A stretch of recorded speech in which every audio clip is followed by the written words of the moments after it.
Yes, Russia had every reason to be concerned about NATO's expansion, just like we were concerned about the Cuban Missile Crisis. But Ukraine was never actually going to join NATO. Crimea's annexation in 2014 made that impossible.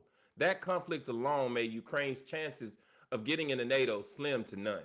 Now, did the US and the West use Ukraine to weaken Russia on the world stage? Of course we did. And it's time for the war to end. But some of Trump's claims, as usual, are misleading. Let's dive in.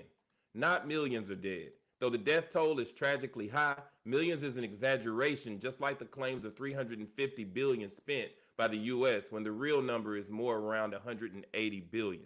And no, Zelensky never admitted that half of the money disappeared. That's just not true. What he actually said was that much of the US aid doesn't go directly to Ukraine, it stays in the US for weapons production and training. That's a big difference, Mr. President. That's very similar to the argument of why it's acceptable to send money to Israel. But I digress.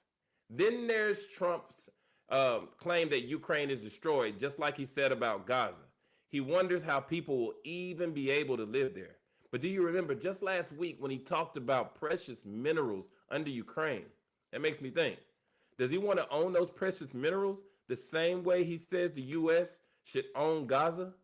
And he talks about elections. Yes, Ukraine postponed their elections due to war. That's not uncommon in a country fighting for survival. But Trump's claims that Zelensky has a 4% approval rating is another exaggeration. The real number is much higher, even slightly above your own approval rating, Mr. President. And here's the kicker. Trump says Ukraine should have just given up the land, that he could have made a deal and allowed Ukraine to keep most of their land. Most of their land, Mr. President? That's just it. It's their land, not Russia.